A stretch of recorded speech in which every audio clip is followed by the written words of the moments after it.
Members across starts.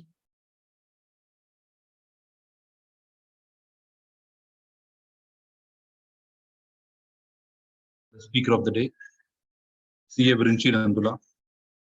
On behalf of SARC of ICA, the chairman and the team of council of SARC, we welcome the speaker of the day, CA Virinchi Nandula, for the today's program on practical issues in INDAS 116.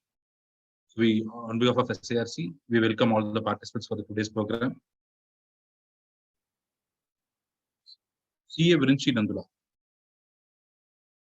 the young dynamic chartered accountant, who is presently the director of SR Batley Boy and Associates LLP at Chennai. He started his professional journey when he qualified in the year 2012. He was earlier at Hyderabad for 7 years and he is part of the Chennai team for the last 3 years. He has over 14 plus years of experience in conducting statutory audits, exposure in infrastructure, transportation, manufacturing, automobile, ONG, and mining company audits. He has conducted various statutory audits, group reporting audits under Indian GAAP, INDAS, IFRS, etc. He has gained international work experience and exposure. He has worked with EY Philadelphia, EY New Jersey. He has also performed a number of INDAS diagnostics engagements in manufacturing and technology sectors. He has experience in deploying custom-based data analytic-based audit approach in automobile, manufacturing, and mining clients. He has experience in handling audits of IPO, when he was mainly involved in preparation of restated financial statements, preparation of certifications, comfort letters, etc. in relation to the IPO. Currently, he is the SRB Chennai L&D leader. He has also been faculty for that imparts training for IFRS ACCA diploma program and also INDAS masterclass to corporate executives and students. He was a part of the core committee group at EY India for developing course content for new joiners at EY. He has independently conducted several office level KC sessions on GAM topics, trainings, Companies Act, compliances, and accounting standards. He has won IFEA Stars 2019 Assurance and SAQ Quality Award, an All India EY Award for the best facilitators in the country. He was twice named as one of the top 10 facilitators across all India assurance offices of SRB. Also, he is also a qualified ICWA with All India rank with the 23rd rank. He has received Shodan Black Belt degree in Shito-ryo style of karate. Participated in the Hindu Young World Quiz, where he stood third among 444 teams at district level. He has served as student leader and was awarded Best Student Award for Andhra Loyola College. He has represented EY in AmCham Corporate Football Tournament for 3 times. So with these few words, it's great pleasure to have and host a wonderful speaker, a dynamic chartered accountant, CA Virinchi Nandula, to the gathering. Over to you, sir. Welcome to SARC. On behalf of the members, council members, and all of us at SARC, we welcome you. Thank you for accepting your invitation. Over to you, sir. Thank you. Thank you, Rajesh. Rajesh, are you able to hear me? Yes, sir. We're audible. Thanks for a warm welcome, Rajesh. Good evening to all participants. Thanks for joining the session on 116 topic. So I think since we're already like 10 minutes off the grid, so probably we'll jump straight into the topic. Probably I'll just introduce the topic to you, which is already been settled in the past 3-4 years. Now we've been seeing INDAS 116 standard already being implemented in a lot of companies after the INDAS 17 is changed. and 116 is introduced. I'll just share my screen. One second.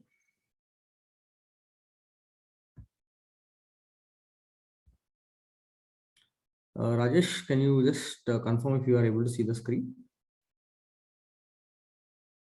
It's visible, everything's perfect. Yeah. So I think before we jump into the topic, probably one request I have for all the participants is let's keep the session as interactive as possible. You can text me whatever questions you have even during the session. Happy to take it throughout the session as well. There is no issues from my side. So I think considering that we are a small gathering, it would be great if we can exchange any kind of practical challenges that you have, which if I can help you to at least directionally guide you in this session, it will be of very much help for me as well professionally. So to begin with, from a 116 standpoint, if you look at the most important change from the erstwhile INDAS 17 or even the accounting standard which deals with leases AS 19 and compare it with 116, the single most important change is it's mostly affecting lessees, where the lease ROU asset will come on the balance sheet, where usually we account leases in the profit and loss account as an expense uh, for the period in which the lease cost is actually incurred. One significant change in the 116 standard, which we all know, is the leases are now coming on the balance sheet. That's actually a very big change for companies to absorb. There are a lot of transition issues which companies have undergone in the last 2-3 years. So today I will try covering more because the standard is settled. I will not discuss much on the transition elements. I will more focus on the initial recognition measurement principles, subsequent modification principles, and we will, depending upon the availability of time, spend some time on sublease topic as well. So from just with that particular background, probably we will start the session now. So coming to the applicability of the standard. So if you just split the leases that we have, that any company can take today, categorically, the leases are classified into leases that affect day in day out operations of the company. It could be leases relating to plant and machinery, it could be leases relating to land, building. 90% of the leases are such kind of leases, but we also have very industry specific leases. For example, leases around use of mineral oils, oil and gas, and non-regenerative resources. These type of leases are not covered under this particular standard. Similarly, the leases of biological assets are also not covered. And then service concession arrangements. So basically service concession arrangements more dive into the arrangements where you have a private public partnership for executing certain scope which the government or grantor gives it to the private party executing the contract. Now in service concession arrangements, typically for you to fall under service concession arrangement, there are two critical requirements as per INDAS 115. It's very important that we evaluate those requirements carefully before we choose that 116 standard is not applicable. So that's if there are any participants who are interested to know on service concession arrangements, please pin me. Probably I'll just discuss that. Otherwise, I don't want to spend time on that topic. And the other type of leases are more around intellectual property leases, which and the leases which are around motion picture films, recordings, plays, manuscripts, etc., which are more covered under INDAS 38. So excluding these leases, all our regular leases, any kind of leases associated with plant and machinery, buildings, land, everything is covered under 116. This is broadly the scope of the standard. So moving on to the agenda. So we will, as discussed, we will cover more fundamentals on whether an arrangement will meet the criteria of the lease, because this is very important. We'll spend chunk of our time on this. We'll talk about initial recognition. We'll talk about recognition and measurement principles, modification. And from a lessor perspective, we will also discuss finance and operating lease considerations. And depending upon the time availability, we will also touch base sublease accounting topic. So I think as we discussed at the beginning of the session, the key change under 116 from a lessee perspective is recognition of ROU asset and ROU liability on the balance sheet, which otherwise you would not have recorded these balance sheet items, and you would only record expense to liability entry when you make a lease payment. From a lessor perspective, I can say that the standard did not change much, because the fundamental finance and operating lease considerations have not changed. And when there is a finance lease, the lessor already accounts the net investment arising out of the lease on his balance sheet. And if it's an operating lease, the underlying fixed asset would anyhow be on the balance sheet. So that the lessor considerations have not changed.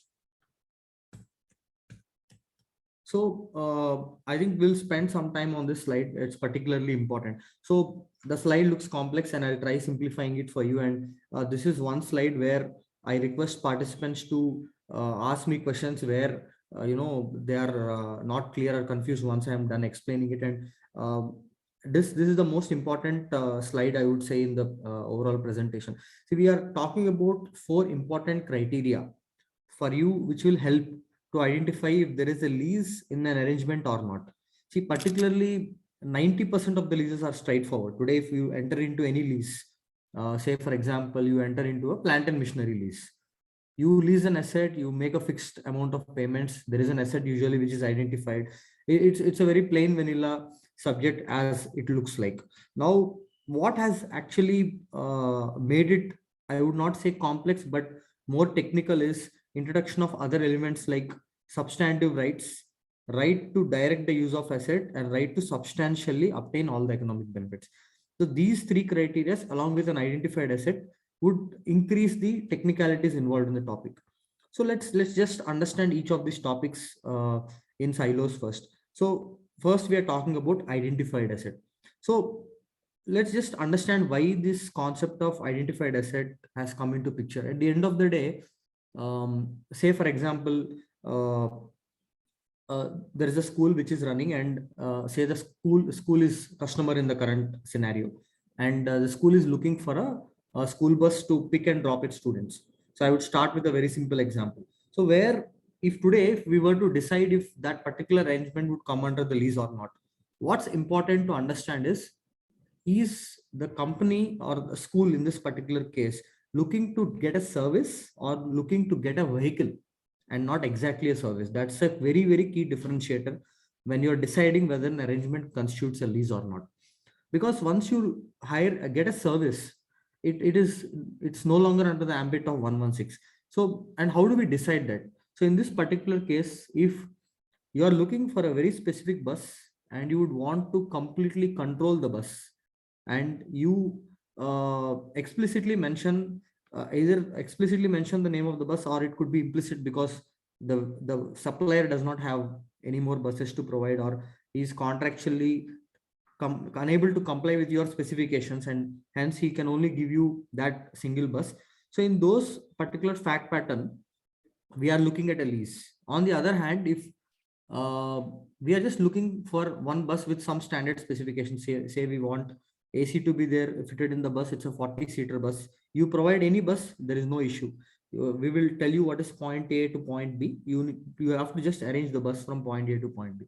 If this is the kind of arrangement which the school is looking at from a vendor perspective, vendor can change the bus at any stage that he wants. And just let's for some time forget all these 4 technicalities. So there, the example that I have given more goes to deciding whether it's a service arrangement or a lease arrangement. So if the school's intention is they're looking at a service angle and not looking to actually hire a specific bus, then definitely it goes out of the ambit of 116. So now, with that background, I will spend probably some time on each of these 4 factors.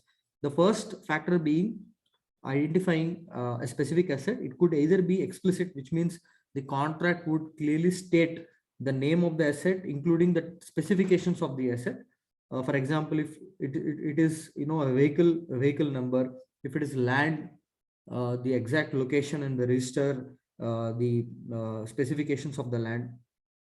Same thing for building or whatever underlying subject matter it is. Coming to implicitly specified, so this is a bit tricky. Implicitly specified goes in the context of the contract.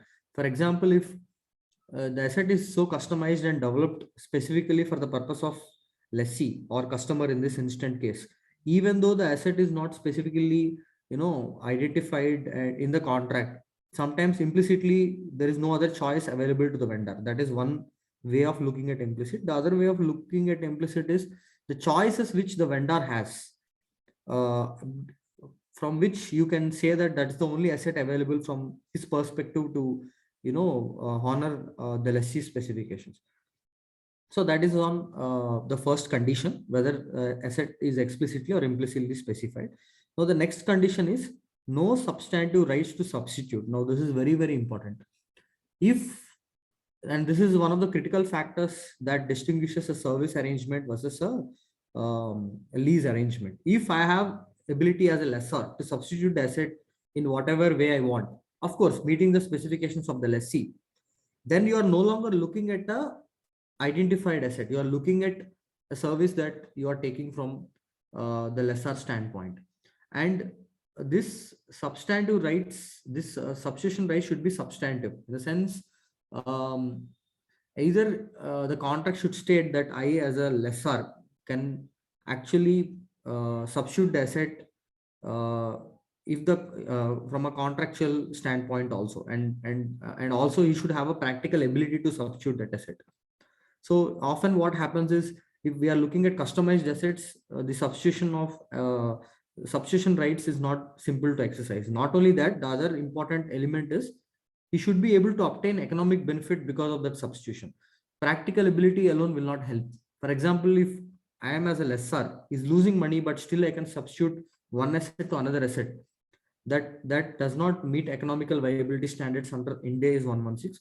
So it would still deemed that the lessor will not have the substantive rights to substitute. So it will fall under the 116 arrangement. So that is on the identified asset. Now, second most important element is customer has right to control the use. So, okay, again, this right to control the use is again fairly linked to the principles of INDAS 115. So if you look at even 115, control is one of the significant element which determines whether you should recognize revenue or you should not recognize revenue. So from that particular standpoint, if you look at the second set of conditions, whether the leased asset or which you have identified on the left hand side, once you identify an asset, whether you will be able to obtain full economic benefits on using that asset or not. So this looks very simple to understand, but when you actually put it on application side, this is also a bit tricky. For example, if the asset comes with constraints, like for example, the lessor is restricting the ways in which you can use that asset. Suppose he's saying you can only use from this time to this time, and we will ensure that the service is provided by us, and we will not allow you to do certain things which otherwise we would take care from operational perspective. There are a lot of conditions which are being attached when he is providing you the asset, because his objective is to give service. It's not about getting the full economic benefit of that asset. Then basically you are not able to completely obtain the economic benefits. So just going back to my initial example on school bus, if I get the entire school bus to myself for an entire month, it's very different from just picking and dropping on a particular route, because in a 24-hour day, I can use the bus in whatever way I want, if that arrangement constitutes a lease. But if I'm only given a specific route time for giving that bus to me, then I'm not fully obtaining the substantial economic benefit by using that asset.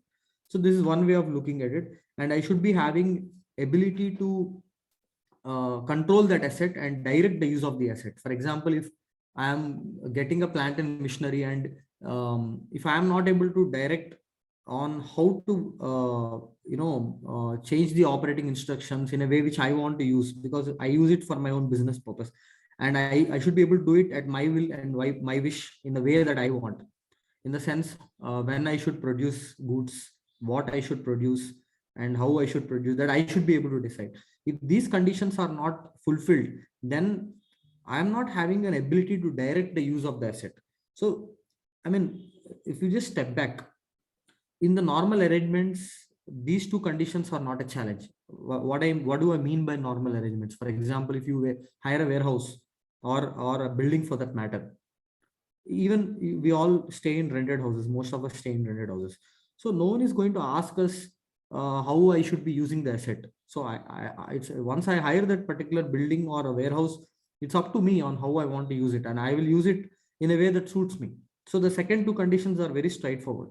Now, the second two conditions get tricky in type of arrangements which are more supply driven arrangements, but in substance they might constitute a lease. In form they might be supply, but in substance they might constitute a lease. So these are, in those cases, these two conditions actually have to be evaluated in more detail. But on a plain vanilla leases, the right to control the use of assets usually is not a constraint from my practical experience. So again, we will have a number of examples to discuss further in terms of understanding each of these specific buckets. But these four elements are very, very important for you to decide whether an arrangement constitutes a lease or not. And just to be clear, between point number 3 and point number 4, right to obtain substantially all economic benefits is very different from right to direct the use. Because in point number 3, you are enjoying the exclusive use of that asset in a way that you want. In point number 4, you are not only getting the economic benefit, but you are able to use it in a manner you want, which has nothing to do with whether you are getting economic benefit or not. It's more on power on how to control that asset, which are two different things. You might still get economic benefit and not control the asset. That is also possible. So these are the four important aspects.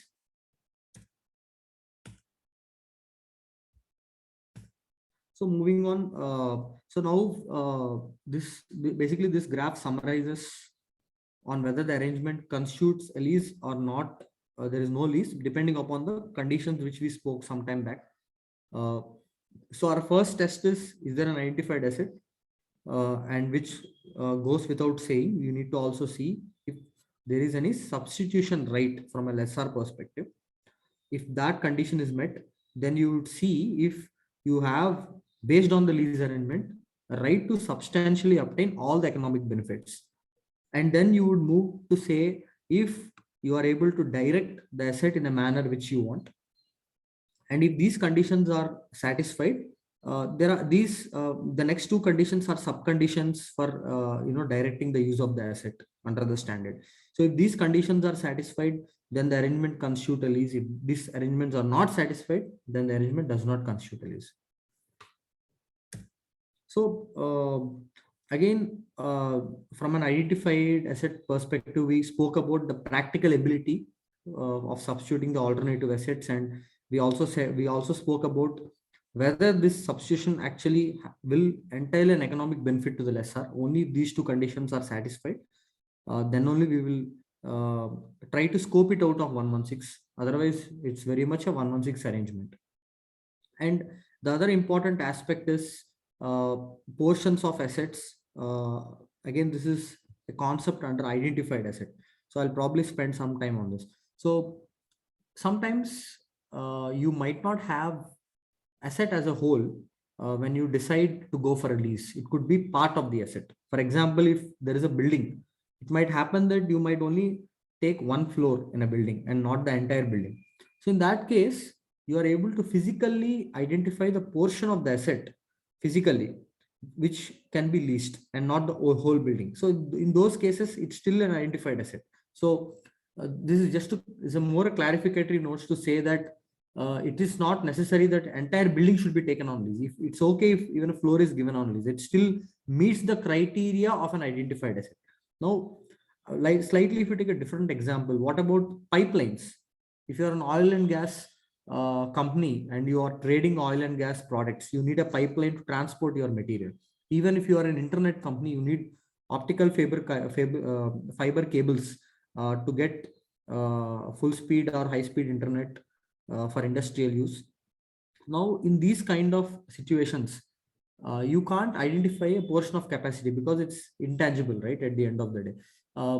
Now, what the standard setters have done in this particular case is, if you have a situation where your identified asset which comes in this kind of bucket where you cannot physically identify it, but it's more on capacity driven type of aspects, then it's only called as identified asset when you are substantially taking that particular capacity. So for example, if 90% of the pipeline capacity or 90% of the optic fiber cable capacity, if you are utilizing, that is when you meet the criteria of identified asset.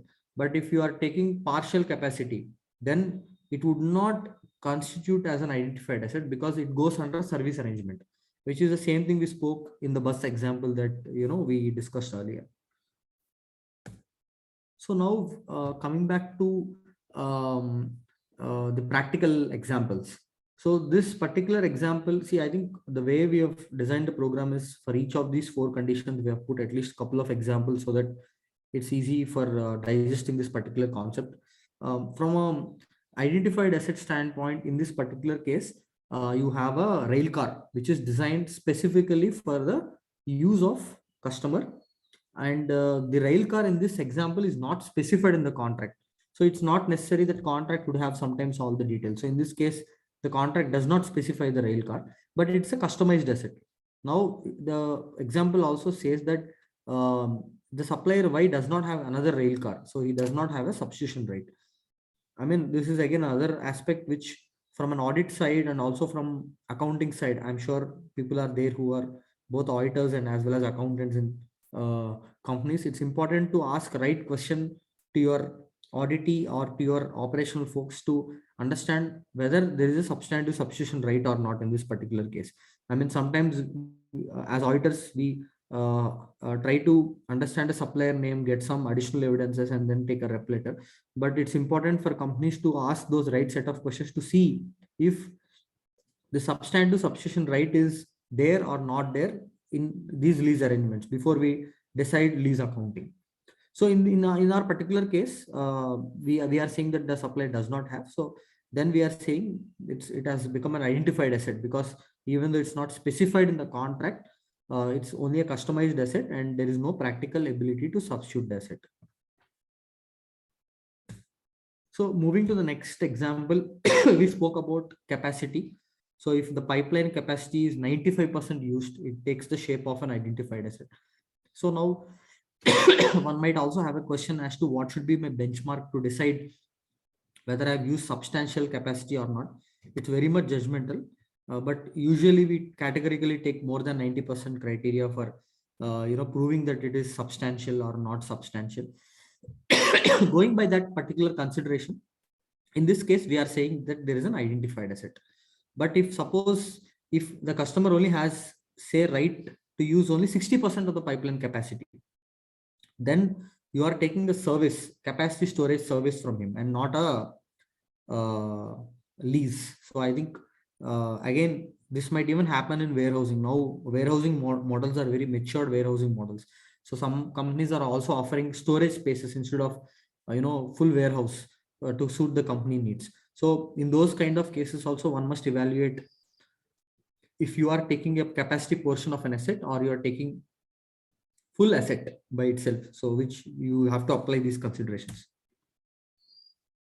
So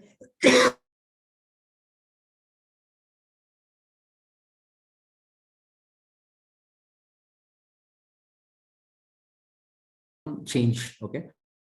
This again happens in mostly oil and gas company.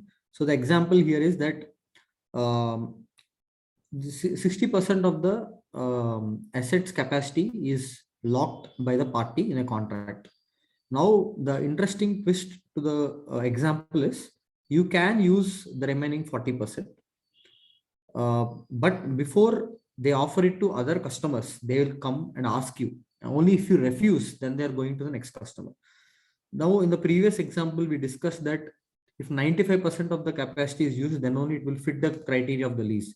Now, in this case, I have a practical ability to use 100%, but I may or might not use. So what should we do in this kind of cases? Because this is basically a case where company should decide whether I should refuse or not. Then only I will get the balance 40% capacity. See, this is a very judgmental aspect, but in which cases we can take identified asset scenario is case specific, where we should ask again a right question. In this particular case, if company's intention is always to take 100%, but if the supplier and if the company does not wish to state that in the contract, then to safeguard himself, supplier might have these kind of clauses. Then it becomes more a protective clause. In that particular fact pattern, if there is a history with similar arrangements where company would have used the entire capacity, and if company is confident that they would use the remaining 40%, based on which they believe it's an identified asset, then it's well and good. But if intention of company is to take 60 and 40, they will evaluate only when it is required, then clearly the company itself is not confident. So you can't go ahead and propose lease accounting here. So that becomes a service arrangement. So this is another interesting example. This is mostly seen in oil and gas clients. So again, from a identified asset perspective, the other twist in this example is, what if period is not complete? For example, if every week in this example, only 2 days the company is hiring an auditorium to show its films or whatever, right? Now, usually we see lease arrangements which are having very continual period. For example, if I take a warehouse on rent, I take it throughout the year. But in this case, they are taking an auditorium on rent only for weekends, because that is when they can attract customers. They don't want the remaining 5 days.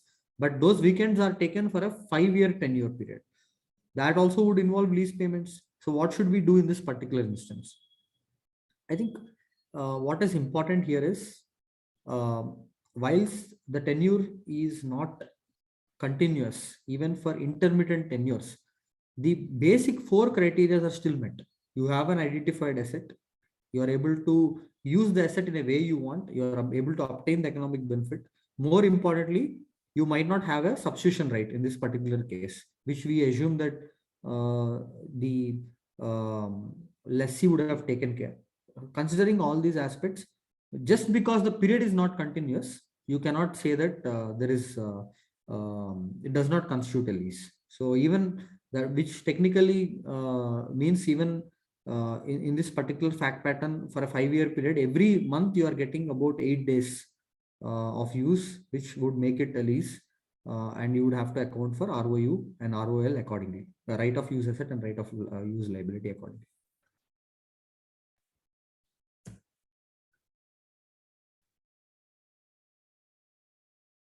So then the next example again is regarding substitution rights. One second. So in this example,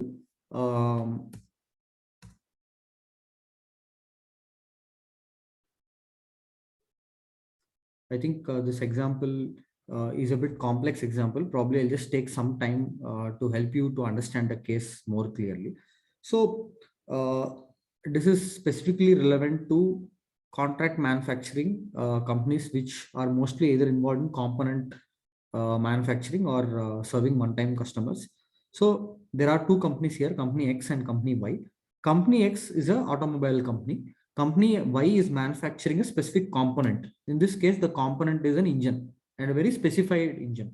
Now, company Y has several facilities. In that, one of the facilities is suited to the requirements of company X. So both of them entered into a contract. So the contract is plain vanilla supply contract, wherein they said, I will give this many units. For these units, this is the price. The price is based on the cost that Y is incurring with a specific margin.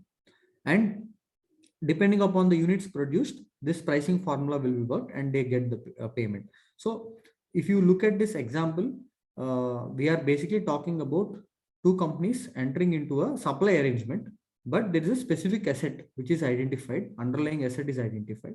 And then for that particular underlying asset, considering that it is very specific, you are also able to see that it's not easy to substitute this kind of products very often. So in this fact pattern, okay, we also, another important factor to understand is what is the period that is covered by this particular lease arrangement. Okay. Now, if you see the modus operandi here, they are not actually binding this contract, in the sense, if you look at the modus operandi in this particular case, they are only agreeing for a supply arrangement. There is no case where it says that between two parties, there is no specific arrangement of a lock-in where they agree from a period perspective that this particular asset can be exclusively be used by them in a way that they obtain economic benefit or they control the economic benefit. For example, today I manufacture a component for my client. Okay, how I meet the production is my concern, not the counterparty's concern. This is one place where supply arrangements are differentiated from lease arrangements. So to give more focus or explanation on this, if ultimately the only output to the party is the number of units I need to deliver, and the counterparty does not interfere in my production schedule, it's up to me on how to arrange the production, and he doesn't care how I'm going to get the production for him. So in that particular case, the focus is only on the output. So and then that triumphs the lease arrangement in that particular case. But if there are cases where the customer is practically controlling your asset, so every day he gives instructions, you start the machine today, you end the machine today, today you produce 20 goods, tomorrow you produce 10 goods, and then he basically controls your entire plant and machinery. If that is the fact pattern, then basically he's leasing the asset. It's just that it's not on his balance sheet. Technically, he's basically using your entire asset as if it is his asset. So there is a big difference. So if you are looking at a supply arrangement as a customer, then arrangement does not constitute a lease. So this is one important area of differentiation, because a lot of times when I have evaluated it on my own clients, one critical factor that each of us have to apply is, are we agreeing to a supply arrangement or a lease arrangement? This is the question we need to ask ourselves before concluding the accounting treatment on this. So clearly in this particular case, there is an identified asset, no one is saying no, and that asset is also very specific to the customer needs, and he can obtain the economic benefits, all that is there. But what is not there is, he is not controlling the asset in this case. Control is with the supplier, and he is deciding when to operate and how much to operate. So in a given situation, he might even go to outside somewhere and still help the component, help the OEM to get the same type of product and meet the production requirement. That is also a possibility. I mean, that might not be discussed in the contract, and it might have other implications, but we are only focusing on a very specific aspect where the person who is giving you a work order for specified goods is actually controlling your asset or is not controlling the asset. So these are the examples for each of these 4 buckets that we spoke about. So any questions, please feel free to type in the chat box. So then we are moving to the next topic, which is on lease term. Again, see, I think this is one area commonly which people will have a lot of questions, because there are a lot of terms within a lease agreement where you might not be looking at a fixed tenure. You might have an extension option, you might have a lock-in period, you will have an agreement period. Sometimes you might have a period where you can terminate the lease, an extended period where you can extend the lease. So we need to understand what period I need to take into consideration when I create an ROU asset or a lease liability in my balance sheet. So that is what we are now focusing on. So some of the terms, like for example, non-cancelable lease period. Okay, this is very important. This is nothing but lock-in period clause in the contract. A lot of agreements would have this clause to enable lessees don't walk away from the lease contract in between. So they basically force them to stay for a particular period. If you are not honoring lock-in period clause or non-cancelable period clause, usually there will be a penal charge. We will discuss more about that in the upcoming slide, but for now you can understand that during non-cancelable period, you cannot terminate the lease. Now, lease term is a bit broader. Lease term could be extending beyond non-cancelable period. It basically includes optional periods also. So as the name suggests, it's a total lease period. Now, what is enforceable period? Enforceable period is the period which both the parties can enforce their rights and obligations in that particular period. Now that period could be, I mean, that period is the outer boundary within which the lease term and the non-cancelable period works. So that's the maximum period under which it could work. And now let's go in more depth to understand how which period constitutes the right set of period for recognizing the ROU asset. Now in this fact pattern, if you look at the total graph here in total, we have initial lease term, which is nothing but the non-cancelable period. And in this particular period, you will have no option to terminate. And then you have an option to extend. So this is a bit important. Now you can see in the next two brackets, you can see option to extend. One, where lessee is reasonably certain. And second option, where lessee is not reasonably certain. So in these two different cases, what's exactly the difference? Let's just understand this as well. Now, if agreement period say is 5-year period and lock-in period is 3 years. Now in this 2-year period, should I take the entire 2-year period for the purpose of calculating the lease liability is the question we are trying to answer. So now if one were to enter into a 5-year agreement period, there will be definitely a thought process from both the parties side that this period is the period which they are likely to be in business, for which they require this particular underlying asset. But at the time when they do the lease accounting, lessee will have an idea out of this period how many years he is definitely sure shot that he will exercise. This the question, I mean, the answer to this question might not be with the accounting team, but it definitely will be there with the operational team, because each of us enter into contracts with a clear business agenda, and that agenda will only be known when we ask the question to the right person. So he will be in a better position to say whether on the date on which we do the lease accounting, whether I should take both 2 years because he is certain reasonably to exercise the option, or you might only take an option to extend for 1 year.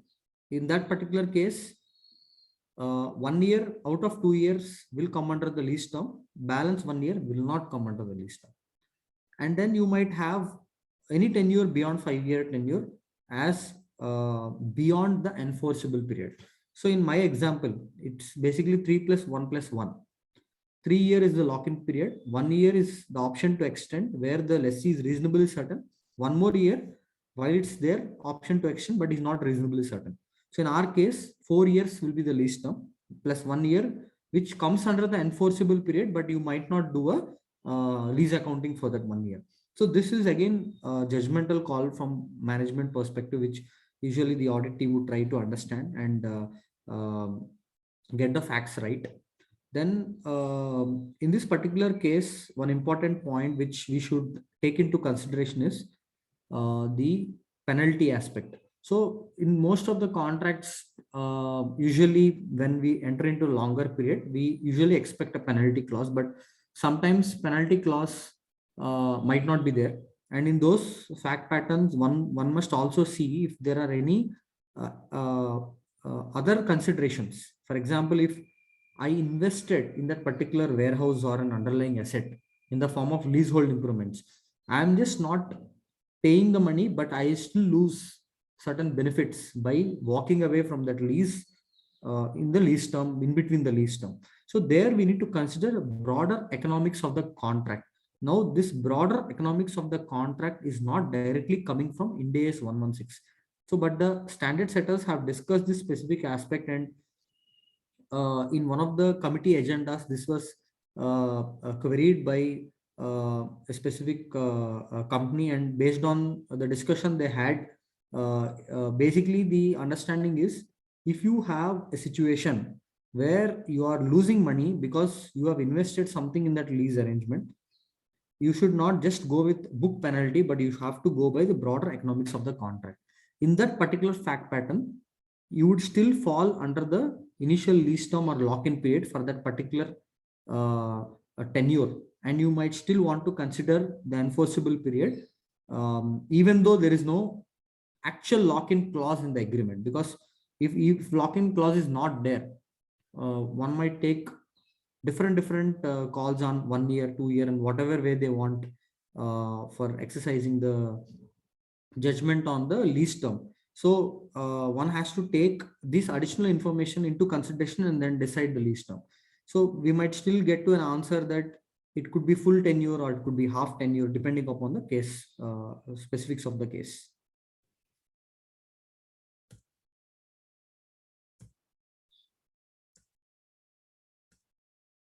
So we are looking at a couple of examples here on the lease term. So in the first case, the office building is taken on lease for a 1 year period with no renewal option. But in the past practice, every time it is getting renewed in the past 15 years. So then how should we take this particular case? And this is, I'm sure a lot of our companies and our clients will have this kind of situations where years together we will have a renewal that is going on, but the contract still shows 1 year period. So how should we deal with this case? So I think, again, one should stick to the basics of the contract.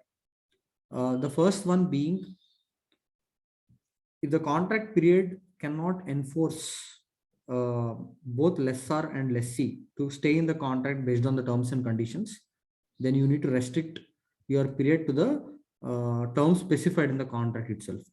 But we discussed about economic penalties. So you might want to look at the economic penalty aspect when you decide 6.1 example. In this particular case, it's assumed that there are no economic penalties as well, based on which this being a 12-month period qualifies for a short-term lease. This is one of the options available under INDAS 116. If the lease tenure is 12 months or less than 12 months, even though it meets the criteria of the lease, you can avail the short-term lease exemption and not perform recognition of ROA asset and lease liability in the balance sheet. So, so in this particular fact pattern, in 6.1 example, the company has exercised that right. Now, in the second example, you can see that the lease arrangement with Y to take a machine on lease for which it pays monthly rent, and there is no termination clause in the contract. Okay, so now in this particular case, except in case of default in rental payments. So here one aspect that you need to look into it is, while there is no termination clause in the contract, there is no period also specified in the contract. So one can also argue that since there is no defined period of time and there is no termination clause, I can exercise the right in any number of years. But naturally, this is an asset which is having a finite useful life. It's not land. In this particular fact pattern, that's the reason we said the lease term should be taken as the remaining economic useful life of that particular asset. Given that the contract does not specify the defined time period or the termination related arrangements being not specified. So that's the reason in this particular case, the remaining useful life of the asset becomes lease term automatically. So then again, couple of examples again on the lease term. So here in this case, you can see that the contract has a 5-year tenure and it can be terminated anytime after the end of 3rd year, which is the last 2 years, without any significant penalty. So again, we spoke earlier that what is lock-in period or non-cancelable period. If there is no penalty in the non-cancelable period, both parties can terminate the contract without any penalty, which includes again the broader economics of the contract we spoke about. If those conditions are fulfilled, then you are free to walk away from the contract, and hence the lease period is no longer enforceable. So that's the reason we are saying that in this particular example, it's only 3-year tenure, because up to 3 years, your cancellation clause is standing in this case. Now, in the second example, the contract period is 5 years, but it can be terminated after the end of third year without requiring lessee's consent. So this is from lessor standpoint. Now this gets interesting. So if you look at the difference between first example and the second example, in the first example, we are quoting paragraph B34, which is application guidance under 116. There we are saying that both lessee and the lessor can terminate the lease without each other's permission, right? Now, in the second example, you can see that it's not lessee who is trying to terminate, but the clause talks about lessor's right to terminate after 3 years. Now, the standard specifically address this particular concern. It says, if lessor has a right to terminate, you would still consider the total period and not confine yourself to 3 years. I mean, if one were to look at it very logically, okay, lessor is standing to lose if he is not renewing the lease beyond 3 years. Unless you have a reason to believe that lessor would not definitely extend the lease, you would usually assume that the period covered by the option of termination from a lessor perspective will form part of the lease term. So this is one significant difference you have to understand between 7.1 and 7.2. The lessor's termination option would be considered or disregarded when it comes to determining the total lease term, which is clearly stated in the standard.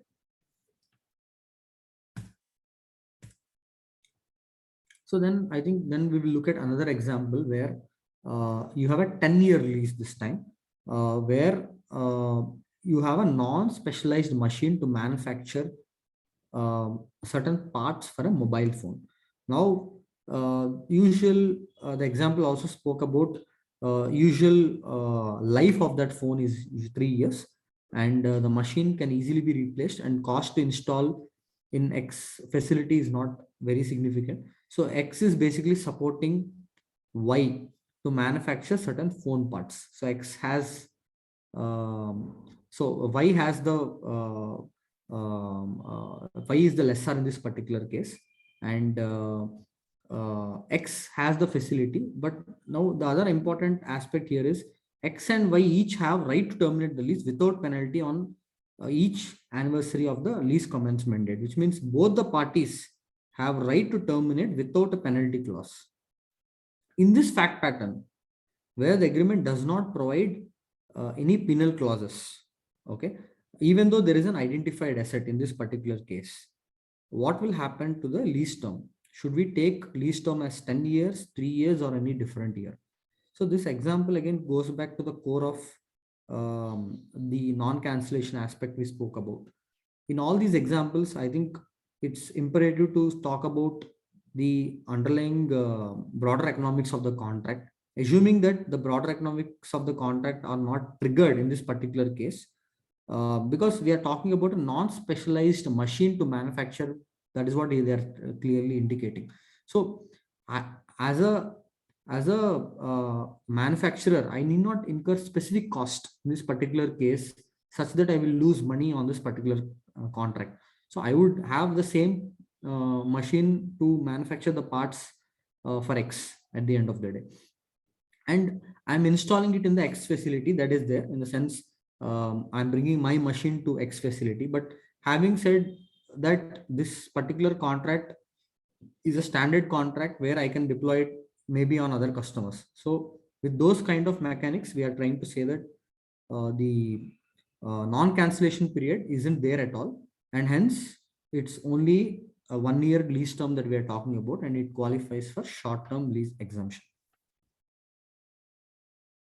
Any questions at this particular stage? Please feel free to use the chat box. So again, the next example is between this is a very interesting example, and I'm sure a lot of our clients and a lot of our companies would have this situation. You have entered into lease with an office property, and you have a non-cancelable 5-year term, and you have a further option to extend for 5 more years. Right now, you have incurred a significant leasehold improvements relating to the specific property. And the life of leasehold improvements is 7 years. So here, as we spoke before, first we need to decide if the lease term that we take into consideration is 5 years or 10 years. In this case, the example is very clear, but that at the commencement date, lessee expects, but is not reasonably certain to exercise the extension option, which means my lease term will be 5 years. If I am reasonably certain to exercise the option, it automatically becomes 10 years. Now the question here is, what should be my useful life to depreciate leasehold improvements? The question is not directed towards lease term beyond a point. Lease term is concluded it as 5 years. Now, if you see the example also gives us additional information that the useful life of leasehold improvements is 7 years. Let's forget 116 standard for some time. On a standalone basis, if I have to determine useful life of leasehold improvements, how would I decide that? I would go by INDAS 16 standard and I would see what is the useful life which should rightfully be assigned to it, right? Which is 7 years in this specific case. Now, why are we linking this useful life concept to the lease tenure? Obviously, because if the lease itself is closed, what would I do with the leasehold improvements? So then that's the reason 116 standard has some additional information on this particular aspect where it says that, okay, if your lease term actually is a lesser period, maybe you want to relook at your leasehold improvement useful life. So you might want to make both of them on the same page. So in this particular case, one might take a view that useful life is of the leasehold improvements is 5 years instead of 7 years, but it comes with a slight twist. Let's see that. Now, as we discussed, because the period of lease term is shorter compared to the asset's useful life, based on the principles of INDAS 16 read with INDAS 116, you will take 5-year tenure. However, the same INDAS 16 standard also talks about expected useful life of the leasehold improvement. So basically it says the depreciation should be over expected useful life, which is independent of the lease term. So one can also make a technical logical argument saying that even though I am having a 5-year lease term, I still expect the asset to be used for 7-year period, because the threshold under INDAS 16 standard is not reasonably certain. It's expected usage of asset, which is a lower threshold compared to reasonable certain. One can make a technical argument. In my practical experience, mostly we have seen clients sticking to the lease term when they make this particular decision. But it's quite arguable though. One might also argue that, I can still use the asset for 7 years. Today, the threshold is only defined for 5-year reasonable certain threshold is only defined from a lease term perspective and not for asset perspective. So, yeah, I mean, there are divergent views possible, but mostly we have seen, clients taking a conservative view where they restrict the useful life of the asset to the lease term. So I think now we are moving on to the initial recognition and measurement principles. So we spoke about the 4 fundamental principles on lease till now. We also spoke about lease tenure, what components constitute lease tenure in detail. So now we are looking at from a lessee standpoint, the implications on 116 accounting. So in this particular case, obviously under the new standard, you are looking at the lease classification test, whether it is met or not, based on the examples that we discussed.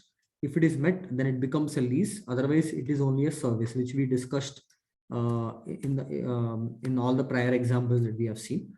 But on the old standard, you only have finance lease and operating lease, which is pretty straightforward from an accounting perspective. Only finance lease is a bit more complex from accounting per se. Otherwise, operating lease is again a cakewalk. Now, before we move on to the recognition and measurement principles, let's understand exemptions that are available under the standard. So we have seen in one of the examples also in relating to short-term lease, where one of the company has a 12-month lease and they opted to apply or take short-term lease exemption. So there are two possibilities to not have leases on your balance sheet, which are low value leases and short-term leases. Now, a low value lease. What is a low value lease?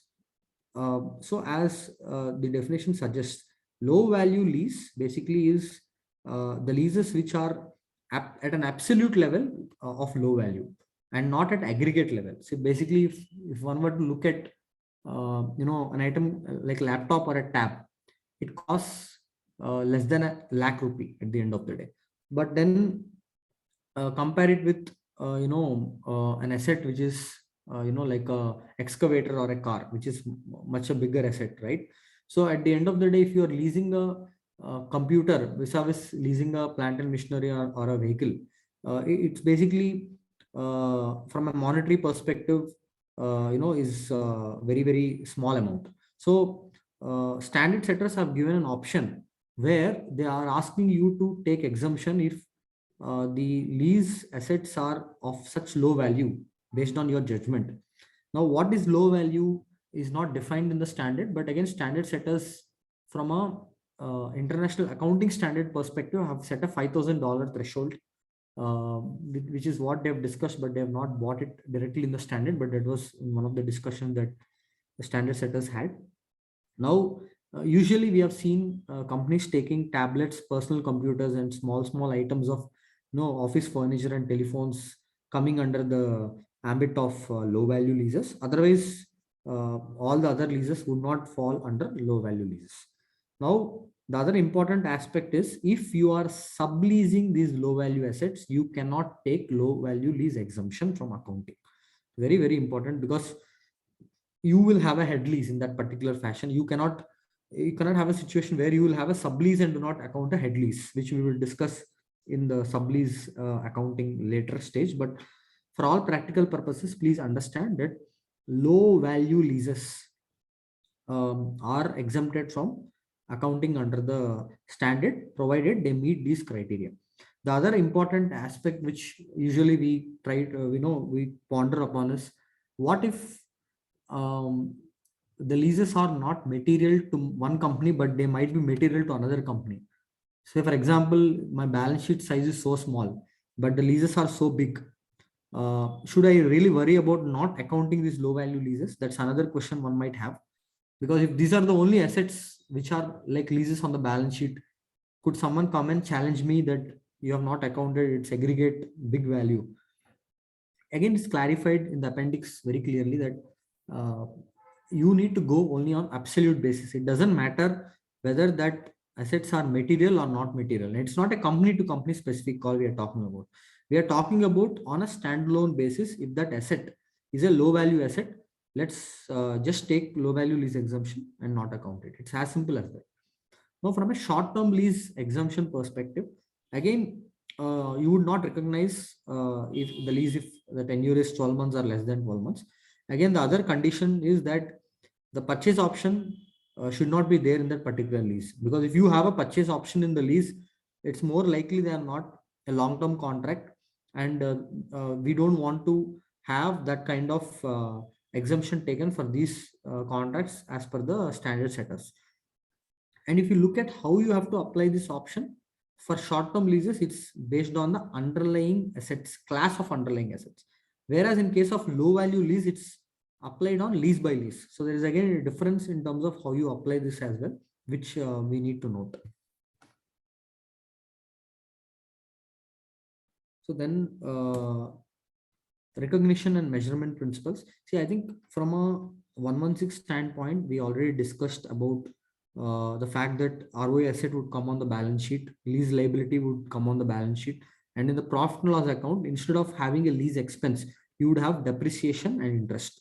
So this is a core change from recognition and measurement perspective between 116 and erstwhile INDAS 17 or AS 19 for that matter.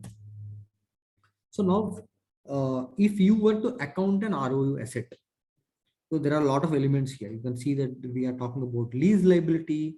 We are talking about adding initial direct costs, and we have estimated cost to dismantle, remove or restore as per INDAS 37, which is nothing but your obligations for decommissioning and restoration, etc. And you have prepaid lease payment, you have lease incentives. So I'll just quickly spend time on these topics before we go to the next slide. I think one must understand that ROA asset is not simply equal to ROU liability. So because this is one area where I've seen we are not sometimes not fully correct in the assessment. This is one area usually I have seen from my practical experience that usually we tend to go wrong in this kind of cases. So while we all know the starting point of computing a right of use asset is to compute the present value of lease liability, and then we usually tend to take that amount as a ROA asset. Usual adjustment that we would not miss is prepaid lease element. So you would discount the deposits, and the difference between the original deposit value and the discounted portion usually would take as prepaid lease payment, and that will also be amortized over the lease term. Now, the other important elements which we should definitely see is initial direct costs and lease incentives. These two items usually there is a tendency to miss this.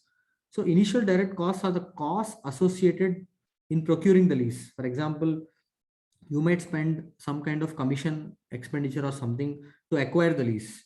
So you have an option to amortize this cost over the lease term rather than taking the entire amount upfront.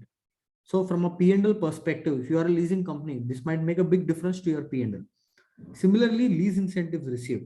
So if you are, for example, in airline industry, you would be given lease incentives for opting a lease. It might happen even in the normal course for other leases, but in airline industry, you get income in the sense he is going to give you upfront some cash discount or something at the initial commencement stage itself, which you should remove from your lease liability before arriving at right of use asset. So these are usually two items which we tend to miss. The other important aspect is cost of decommissioning and restoration. This decommissioning and restoration usually is more relating to oil and gas, mining industry, or even specific sectors where these provisions are applicable, where for you to restore the asset back to its original condition, if you know on day one itself when you purchase the asset you are going to incur that cost, you are going to capitalize that as well. This is there in PP&D accounting. You would apply the similar principle even in the ROU accounting. So this is on the ROA asset. So on this lease liability, we will discuss in more detail. That's why I'm not spending time.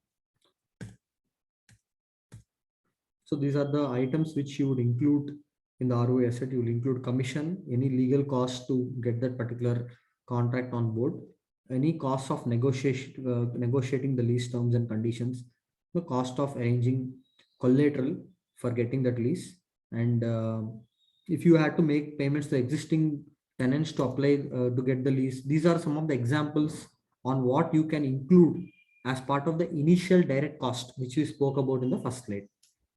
But you would not attribute any general overheads to the cost, nor any potential leases that you are trying to go and incur that cost, which is not lease specific. You would not charge that cost on the IDC under initial direct costs. So now we are looking at the lease liability, which is the first part in the I think someone raised a hand. I'm sorry. I think moderator, can you allow the question to be asked? Someone has raised the hand in the audience. I could see Raghavendra Kumar raising a hand in the audience.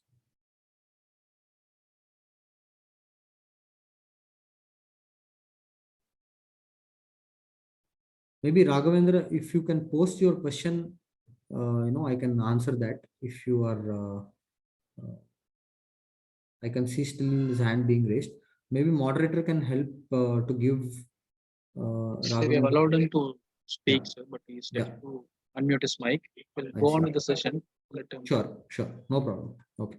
So then, from a lease liability perspective, one fundamental fact is you take all the fixed lease payments and then you would discount it to present value. This is very straightforward in the sense Anyone would calculate lease payments would take all the lease payments throughout the contract, discount it to present value. And then we spoke about any lease incentives which you are entitled, you will subtract that. This is different from the lease incentives we spoke sometime back in the other slide. That lease incentive you have got when you commence the lease. This lease incentive is you have got when you are paying the lease payment. So the timing, there is a timing difference in both the cases. Okay. So that's the reason it's again being discussed in this particular slide.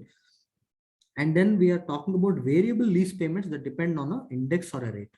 See, I think this is important because we will have some examples around this in the upcoming slides. If your payments are linked to an index or a rate, for example, it could be an inflation index or a CPI index, based on which you make an adjustment to the overall lease payments, which would change your cash flows.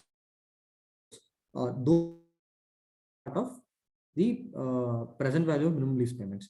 And then if there is a price that is stipulated in the contract for purchasing the asset, and if you are reasonably certain that you would exercise the purchase option, then that cost also will be included as part of the present value of minimum lease liability. So, but then because of the discounting factor, the number would come down eventually because you would pay it at the end of the lease term, right? Similarly, penalties for terminating the lease. If you are sure that you are not going to continue the lease beyond a point, you would provide for the penalty also upfront in the form of our lease liability calculation. It will get unwinded and you will make the payment. And then residual value guaranteed. If suppose the lease would require lessee to make a specific residual guarantee payment, that also would form part of the lease liability. So these are all the factors you need to take into consideration when you calculate lease liability, not just fixed payments. Now, it also talks about in substance fixed payment. We will come to that a bit later. But for now, you can understand that fixed payments are the payments coming clearly from the contract. In substance fixed payments are portrayed as a variable, but they are actually fixed payment, those kind of things.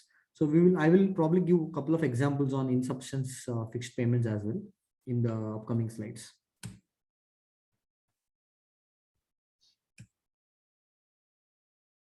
So now we are talking about just this is a slide just to give you more clarity on variable lease payments. This is an important slide because sometimes we also have to double check if we are getting confused on what we should include as lease payments. If your lease payments are dependent on an index or a rate, specific rate, like for example, CPI index rate or market interest rate, those kind of things, then those specific factors are part of your lease liability computation. However, if the lease payments are linked to the performance of the underlying asset, for example, if you are say renting a complex shopping mall in a shopping mall, you are renting a specific a shop, let's say for example, okay. And if you are giving your rental payments to your landlord based on a percentage of your revenue rather than fixed payment, okay, because that is how you have structured your lease arrangement with your lessor, okay.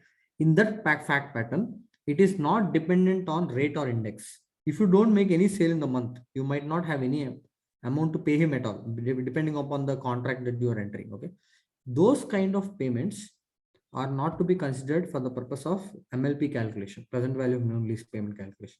They have to be straight away recognized in profit and loss account when you incur that expenditure, not when you are estimating the lease liability.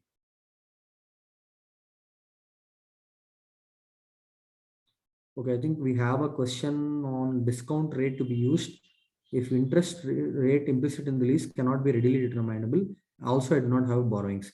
So we will definitely answer this question. There is a slide that is coming up to talk about the incremental borrowing rate, and you can ask any additional questions after we discuss that slide. Thanks. So from that's on the variable lease payment, right? Now let's just look at one example where entity X has entered into a lease arrangement for a 10-year period. This is for a retail office. Now here you can see in this example that you have fixed payments of 2 lakh rupees per annum, and then additionally an amount equal to 5% of entity sales. So there are two components here for which you need to make payments to your landlord. One is fixed payment of 2 lakh rupees. Second is variable payment of 5%. And then entities X annual sales have always exceeded 2 crore. This is additional information they have given. They said usually it exceeds 2 crore ever since it began its operations. And then you always have a 10% increase. Good, very good. So you're always in a booming business. So that's very nice. Now the question is, how should be my lease liability calculation in this fact pattern? Now another twist to the example is they said, assume in the question 2 that there are no fixed payments. Everything is variable, and that variable is 7% of entity sales. Then what should be my lease liability? So there are two questions here. Example 1 is the case where you make a 2 lakh fixed payment plus 5% variable. Second is completely 7% variable. So how should be my lease liability computation done in both the cases? Let's see it. Okay. Now in the first case, like we discussed on technicalities, if the lease payment is not linked to any index or rate, then you cannot take those components as part of your lease payment. But in this case, 2 lakh rupees is fixed payment. So for the purpose of lease liability calculation, you will take 2 lakh rupees, but you would not take that 5% incremental payment which you would make eventually when you make the sale. That will be routed through P&L directly. It will not come through ROI asset. Okay. Now, second aspect is completely variable payments. So I think it's very important to understand this. We will not have complete variable payment situation in lease liability in this under the standard. Okay. So even if you are having such kind of arrangements, you will not create ROU asset or ROU liability. It has to be necessarily be routed through P&L.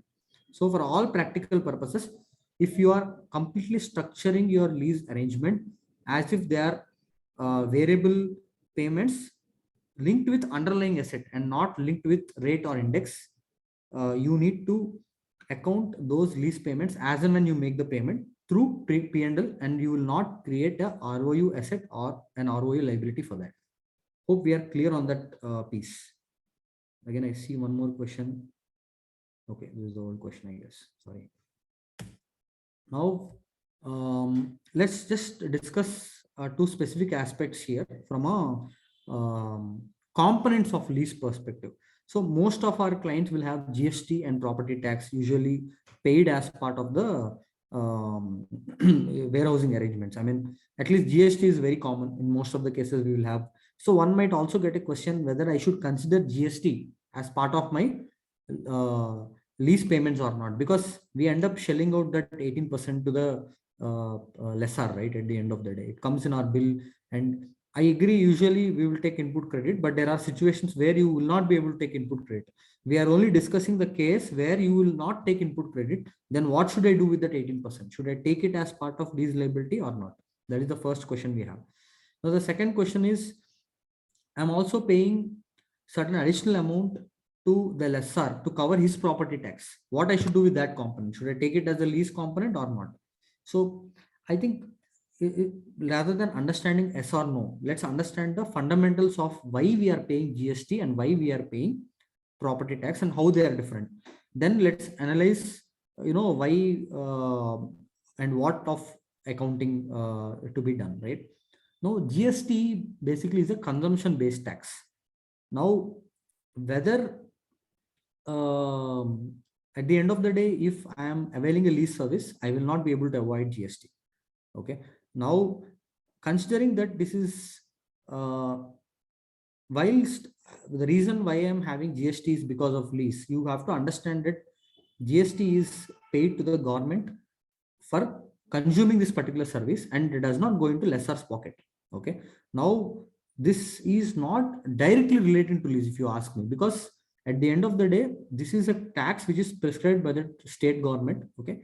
It might be there in it's more structured to conveniently be attributable to lease, but it's more a consumption tax rather than lease cost. Okay. So based on this particular fact pattern, we will not take GST as a lease payment, even though it is non-refundable. That is point number 1. Now let's go to property tax. Now, if you look at why property tax is levied, the property tax is levied because it is associated with cost of ownership. Now, I will incur property tax whether I am earning rent or not. Would you agree with me? Because at the end of the day, whether I'm getting rent or not getting rent, I need to pay property tax as a lessor. That is what I'm getting it reimbursed from lessee in this particular fact pattern. So this cost is still a cost relevant to using that particular asset. So one might take a view that property tax would form part of lease payment, whereas GST would not form part of lease payment because of this one critical difference. I would pay property tax whether or not I am earning lease income. But GST is not like that. GST, because it's a consumption-based tax, you are still paying the tax from a consumption standpoint that does not go to lessor. Okay, while you can also technically argue that property tax would not go to lessor, but you have to understand that property tax is directly associated with the cost of ownership. And whereas GST is more a mechanism of a consumption-based tax, like any other regular service that you avail, you pay GST. It's not specific to lease. So with that background, GST, we are saying, is not to be recognized as part of the lease payment when you compute. If suppose this is only relevant when you are unable to take GST credit, that is when this is relevant. Otherwise, this will not even touch your P&L. It will go as a asset in your balance sheet, and you might set it off with your GST liability, right? On the other hand, property tax would form part of the consideration that you pay to lessor, and hence it should be included. So, I mean, this is the question on the incremental borrowing rate, which one of the participants also had a question on this particular topic. So I think before talking about incremental borrowing rate, let's again go back to basics. Now, for computing the lease liability, first of all, why discount rate is coming into picture, why IBR rate is coming into picture, I'm trying to give you a background. So when you have lease payments, you would have to discount the lease payments to arrive at present value of lease payments, which will eventually go in your right of use asset working. Now, what discount rate you have to take is specified by the standard. Standard is giving you, first option is whether the lease contract itself gives you information to calculate implicit rate of interest. If that information is available, you take that. Now, in my practical experience, I have not seen contracts which have implicit rate clearly specified, but there are usually contracts which I understand in the advanced economies like US and UK, they specify the implicit rate of interest along with the contract. So in those cases, you need not break your head to compute or arrive at IBR or incremental borrowing rate. You would take the implicit rate in the contract, and that is the first thing you have to do. You should not directly go to IBR. As per the standard, the chronology of the order is you first have to see if the entity has implicit rate of interest. If the contract does not have implicit rate of interest, then only you will look at incremental borrowing rate. Now, what is this incremental borrowing rate? See, at the end of the day, what is that we are trying to do? We are trying to discount the leases to their present value so that we are accounting the ROA asset and ROA lease liability. Slowly, we will take the lease liability back to its original value by spreading the interest on the closing lease liability every year or every month, as the pattern of computation might be.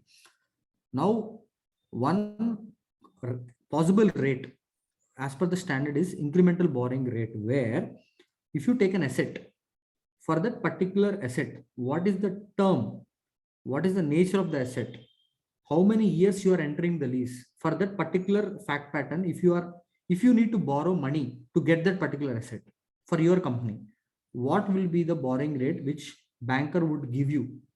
That is the incremental borrowing rate. So for instance, we have a situation where you are looking at a 5-year lease term for buying a car for your company. And in that particular fact pattern, if the lease that you are taking is 5 years, okay, we are looking at the rate which banker would charge you for the car, not for any other type of I said it's not personal loan, it's not corporate CC loan. We're talking about car loan, okay, for a 5-year tenure. So, and then we're also talking about the economic environment. You are not taking car in the US. The car lease is in India. So you need to take the quote from a banker in India because that is your primary economic environment. So if you have a rate which satisfies these conditions, that is the incremental borrowing rate. Now, couple of considerations here is a lot of us operate in MNC structure. So the other issue usually you face is we see companies taking parent companies borrowing rate and try to apply that for incremental borrowing rate considerations when they account leases. Now, I would not say it is right or wrong, but I would probably encourage few more things to be done in the context from a definition perspective. We need to see if what is the context in which that borrowing rate is relevant for. Is it relevant in our economic environment? For example, if the parent and subsidiary are in the same company, at least 50% of the problem is solved. At least it's in the same economic environment as the parent. If parent is in the US and you are in India, you take a lease from an Indian lease company, and it will not be very fundamentally right to take a US borrowing rate and apply here. At the end of the day, that's the reason we are talking about incremental borrowing rate from a standard perspective. Says you have to mirror the economic environment in the country for a similar nature of the asset and for the similar lease term. This is very important. So if this is the fact pattern, then for your parent company as well, for the similar consideration, then with some adjustments, maybe you can apply this particular rate and take it. Otherwise, for all practical purposes, you can go for a bank quote, or you can look at benchmarking it with similar loans taken by you in the past for a similar tenure and arrive at the IBR rate. So this is on the incremental borrowing rate considerations. So the participant who posted a question on this, are you okay with the response, or you have any further questions? You can please type in the chat box. Okay, so now moving on. So I mean, this again is an example that we have specifically taken because of MNC structures increasing these days. We thought it's worthwhile to explain this concept in more detail. If you have a company in India with Indian functional currency, and if parent incremental borrowing rate is whatever percentage, in this case it's 2.5%, then you are leasing a building and you are making payments in INR. Whether it's appropriate to take this discount rate or not, this is where we are trying to benchmark the facts of how the 2.5% is arrived to the facts of what should be my IBR rate for my leased asset in my economic environment. I think if you answer all these questions, automatically you will get it a right IBR. If you are implementing the lease standard for the first time, you will have a lot of homework to do, probably getting codes, etc. and all. If you're already established company, you have no reason to look back your IBR rates unless you are doing a lease remeasurement, which gets triggered when you modify your lease. Otherwise, usually you take the same lease that you have upon the initial recognition. Excellent. Okay. So then we are talking about lease modification. So, okay, we spoke about initial recognition. We spoke about, first we spoke about exemptions that are available under recognition and measurement principles. We spoke about the components that are used for the initial recognition. We spoke about the discount rate. So now we are talking about a different topic, lease modification. So probably if you look at the lease accounting, up to the phase where you account the leases, usually we track things properly, but for some reason, if we are not doing lease modification accounting incorrectly, there are chances that the implication also could be significant. See, at the end of the day, one also needs to track what are the modifications that are happening to leases, at least on a quarterly for listed companies and on an annual basis for unlisted companies. So sometimes what happens is you might downscope your lease, you might increase the scope of the lease, you might enter into new leases. It's important to understand the context in which these modifications have been entered into, which will determine the accounting treatment.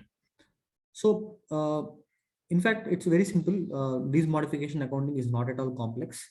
You have, let's look at it in a structured manner. Okay. Now, when you are having a lease modification, first of all, the fundamental question you need to ask yourself is, because of that modified arrangement, whether lease is still standing or not. That is the most important question we need to ask ourselves. For example, till then there is an identified asset, right of use, control, obtaining substantial economic benefits, all the things are satisfied. Now, because of the modified arrangement, if one of the characteristic itself is lost, then you are not even supposed to account that as a lease. That's why I'm saying it might sometimes have significant implications, which means it will go away from your balance sheet. It might be sometimes a big value, who knows? So let's first ensure that when you are looking at lease modifications, are we still looking at the contract as a lease or not fundamentally?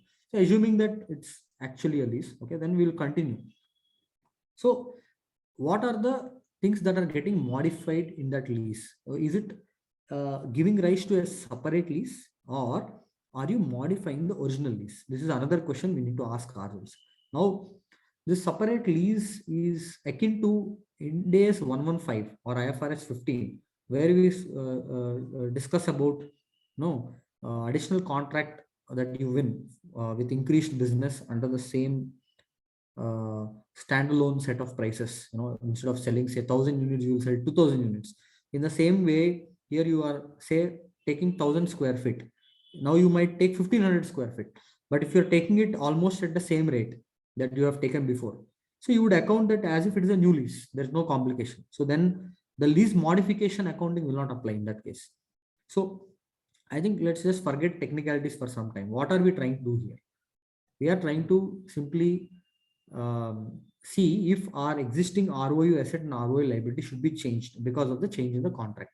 Now, if that is a new lease altogether, then you need not disturb the existing assets and liabilities in the books unnecessarily. Okay.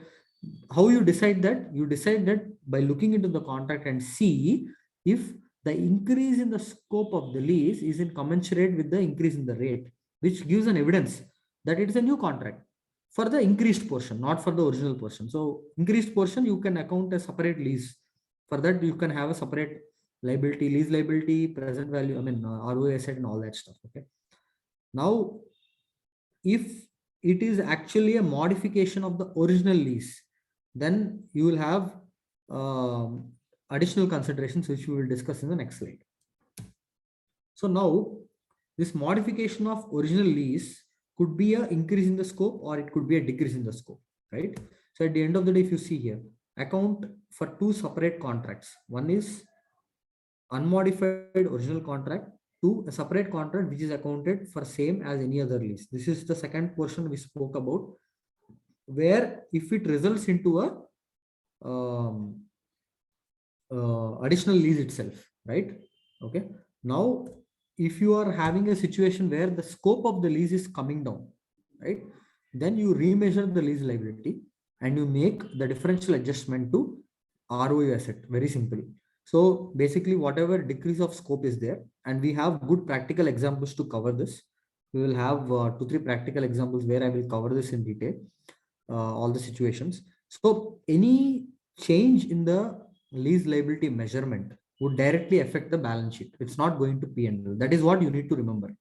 So in simple terms, a reduction of scope decrease in I think I stand corrected, where there is no scope reduction, okay, where the scope is increasing, okay, or where you are increasing even the rate. It could be anything, okay, any case other than case covered by scope reduction. In that particular fact pattern, you would simply adjust the remeasured portion of lease liability to ROI asset. It's a balance sheet entry, no P&L effect.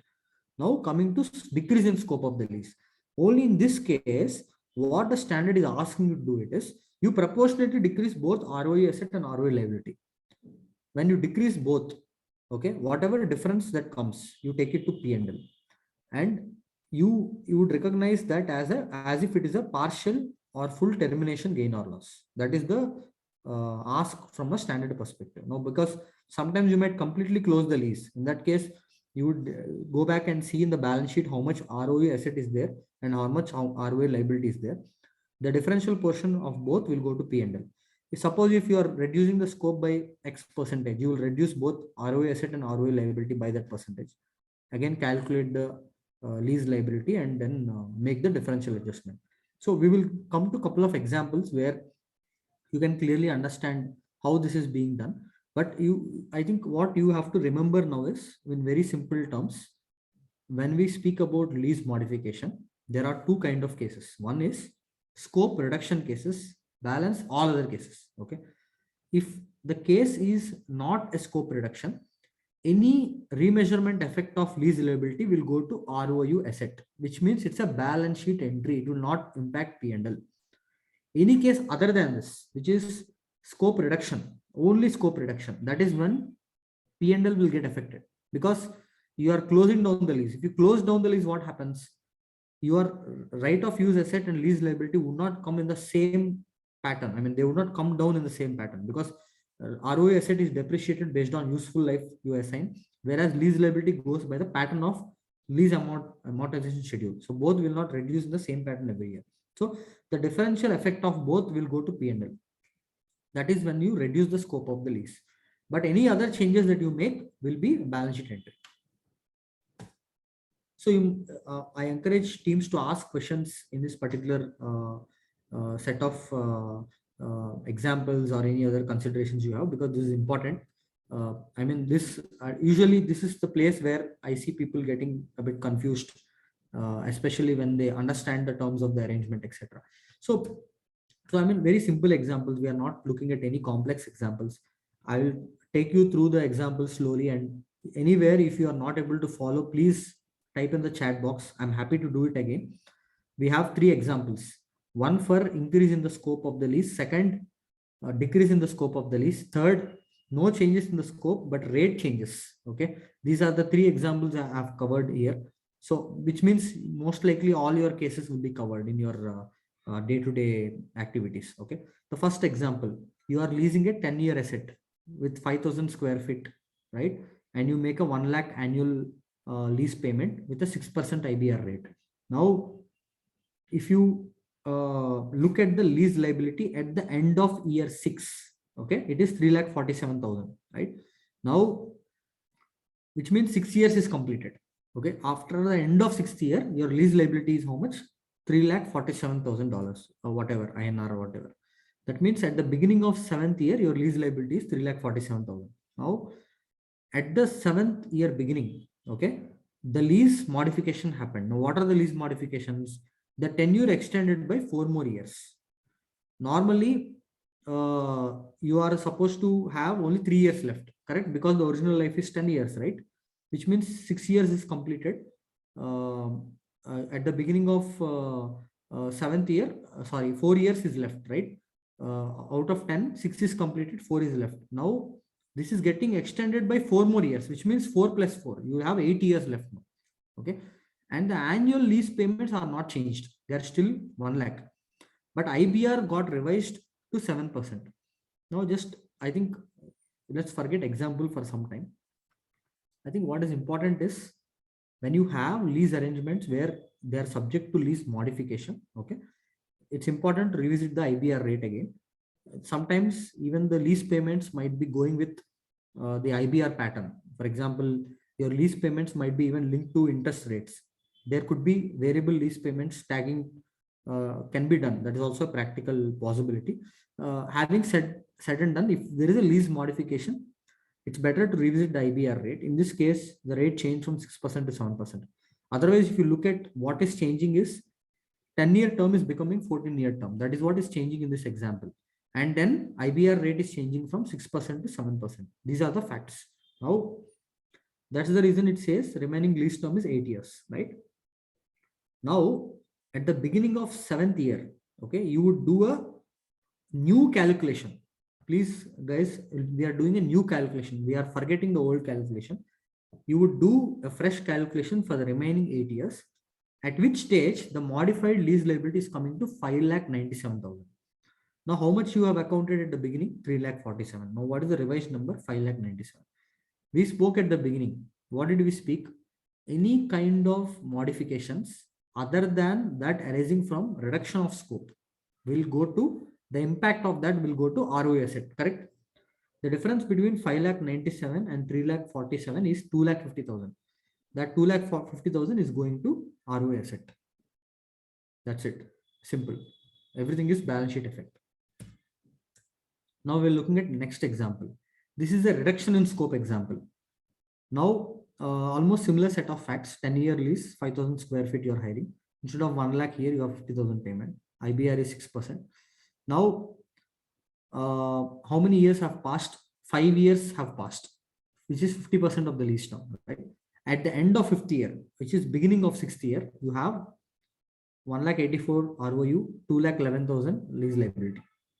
So what is important here is at the beginning of 6th year, they reduced the space by 50%. 5,000 has become 2,500. So lease payments also have come down from 50,000, they have come down to 30,000. Again, IBR is revisited to 5%. If those are the facts of the case, okay, we are talking about again a new lease calculation. Please be mindful, guys. Term is not changing, okay? Since already 5 years has elapsed, you are doing a new 5-year computation with 30,000 annual payments and 5% IBR. If you do that computation, the liability should have been $1,30,000 or 1,30,000, whatever, right? So please remember this 1,30,000. Okay.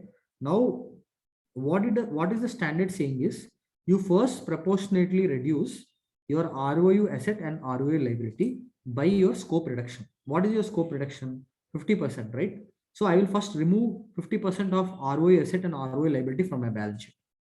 Now, as you can see, these are not equal numbers. So obviously, when you remove unequal numbers, some differential effect will come. In this case, the differential effect will be your lease modification adjustment, which you will take it to profit and loss account. So first you are reducing both by 50% in this case. The difference between these two is 13,500, which you will take it here as, in this case, because the asset is higher, it's giving you a, sorry, in this case, because the liability is higher, it is giving you a gain. If asset is higher, it will give you a loss because it's like asset taken to balance sheet is a expense side. Liability taken to balance sheet is a P&L is an income side, right? Now, first you have reduced both ROA asset and ROA liability by these numbers. Now you need to increase this 1,05,500 to 1,30,000 because the calculation based on this should give you a lease liability of how much? 1,30,000. So to take it to 1,30,000, you would have to add 24,000 INR approximately to both this number and this number. So if you do that, automatically lease liability will become 1,30,000, ROA asset will become 1,16,500. So these are the numbers. In this fact pattern, this number will go to P&L. Balance, everything is balance sheet effect. If you are not able to follow this example, please let me know. I'm happy to explain this again. But this is not a complex example where you are curtailing first the size of ROA asset and ROA liability in proportion to your lease reduction. And then the differential is going to P&L. And from there, you are taking this number back to 1,30,000, which is your calculation based on the revised terms. Same effect you give to ROA asset. Simple. So last example. In this case, only consideration is changing. Nothing else is changing. Now, only if consideration is changing, okay, you will, which situation will it fall first? It will fall under the situation where the adjustment will go to ROA asset because we discussed that only in case of scope reduction, we will touch P&L under lease modification. Any other case, it's balance sheet effect. So in this case, again, 10-year lease, 5,000 square feet you are taking on lease, 1 lakh, 6 lakh is 6% is the IBR. Now you have reduced the rental payments down from 1 lakh to 95. Opposite also can happen. But whatever is the case, the accounting treatment is not going to change. 1 lakh might become 1,05,000, 1 lakh might become 95. Okay, numbers might change. Now, what is the accounting treatment? Now, first you need to calculate this 5 based on 5 year, based on 95,000. Again, you will do a fresh calculation with 7% IBR instead of 6%. Then what happened? Your lease liability came down because your lease expense came down. Obviously, your lease liability came down. So you have a $31,000 difference. You can see the carrying amount of modified lease liability is 3,90,000 against the liability based on the original calculation, which is 4,21,000. This difference is adjusted to ROU asset. Simple. So for all practical purposes, just to reiterate what we discussed on lease modification guidance, the entire effect of lease modification will be given to ROU asset. The only differential accounting treatment is in the case where you are downsizing your scope of the lease or you are terminating the lease. Only in that case you will have a P&L effect. Or otherwise, in all other cases, you are only having balance sheet effect. So one question is, in the lease modification, the profit arised due to reducing the contract will be disallowed in IT computation. I mean, I'm not sure if this is, you're asking a question or so if you're asking a question whether it will be disallowed or not, yes, this is an INDAS adjustment, so it will be disallowed. So that is there at the end of the day. But you will route it through deferred tax, just to clarify further. When you have a ROE asset and ROE liability, you will be creating deferred tax. And eventually this adjustment will be disallowed in your income tax. Accordingly, from a deferred tax perspective, you on the carrying value of ROL and ROU, you will continue to create deferred tax adjustments also. Not sure if I have answered your question, but maybe if you have a more specific question, you please let me know. Thank you. So then, so that is on lease modification. So then, see, we have completed accounting till lessor. Okay, lessee, sorry. So we spoke about initial recognition and measurement principle. We spoke about recognition exemption principles. So we pretty much covered all the topics. So we have 10 more minutes left on the session. So we have still lessor accounting to cover, and we also have one more topic on subleases to cover. Okay, I think 10 minutes is a good enough time. Yeah, thank you. So basically, let's spend some time on lessor accounting and sublease accounting. I think with that we can end the session. See, from a lessor perspective, the requirements have not changed from erstwhile INDAS 17 or even AS 19 for that matter. There is no significant change from a lessor perspective. Okay, the accounting practices are similar. In a sense, if you see from a lessor perspective, lessor needs to first decide whether that lease is a finance lease or an operating lease. If it's a finance lease, the underlying asset will not be there on the balance sheet. I mean, the principles are similar. I'm just reiterating the principles. So for example, you have rented out a building. Example, let's take an example. Now we need to decide if that building should be shown as property, plant and equipment, in which case it will be an operating lease, or you de-recognize the building and account for the gain or loss on the building when you sell it, and recognize in its place net investment in lease. That number, if that number is coming, you will not have asset. In that case, it becomes a finance lease. So in case of finance lease, your original asset will not be in the balance sheet. What will be in the balance sheet is lease, net investment in the lease. Again, I think one show of hands from Raghavendra. You want to type down the question, Raghavendra, or you want to speak? If you want to speak, then moderator can allow Raghavendra to speak. Okay, so technically, from a finance lease perspective, you would not have underlying asset in the balance sheet from a lessor standpoint. That's the key difference between finance lease and operating lease.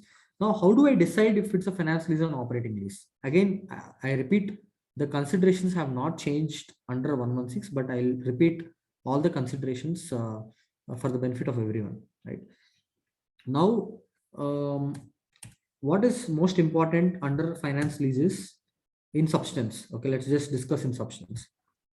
Whether you are carrying all the substantial risks and rewards as a lessee. Now we are talking from a lessee standpoint for you to decide if this is a finance lease or not. whether lessee is carrying all the substantial risks and rewards associated with that particular asset, then in a way you should remove the asset from your balance sheet, because you are financing the lessee. You are no longer renting the asset to the lessee. So there is a big difference between both.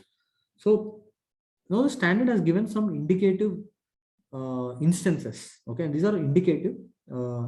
I have also seen cases where only one factor have decided, have changed the entire course of accounting. I have seen some kind of practical cases like that. But not to complicate this further, I think one thing is, can the ownership transfer to the asset at the end of the lease? Because there is an intention that at the end of the day, the lessee should own the asset. That's the intention between the parties. That is one aspect.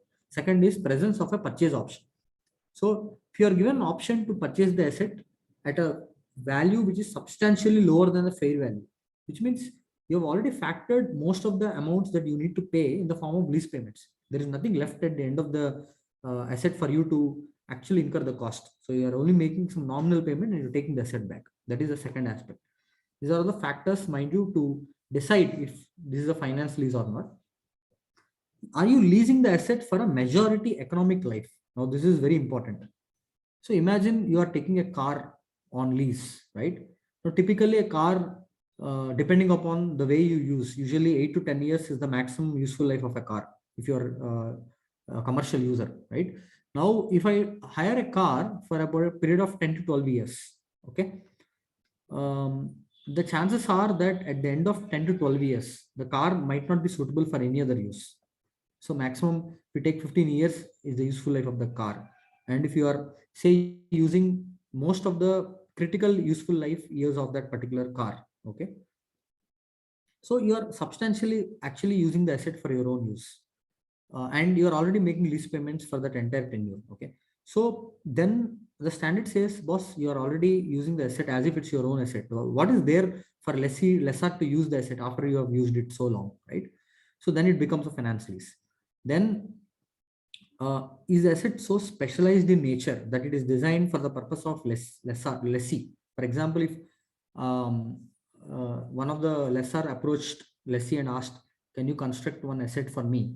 Lessee approached lessor and asked, can you construct one asset for me, which I will use for one of my as a component for one of my main manufacturing product, okay, and that is a specified or a special equipment which you only can supply, right?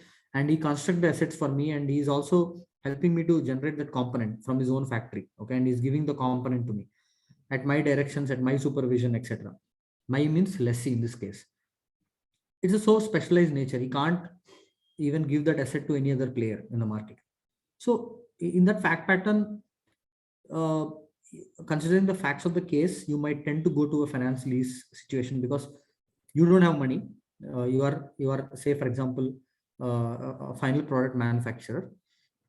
You asked someone else to invest the money, and you are asking them to make a component for you. It will look like a supply arrangement on table, but factually it might be a lease because you are only using a very special equipment and specified equipment.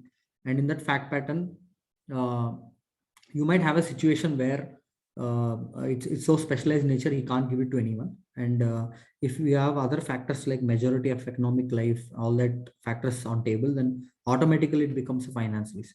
So these are all the indicative factors for you to decide if it's a finance lease or an operating lease. I will see some question on the screen.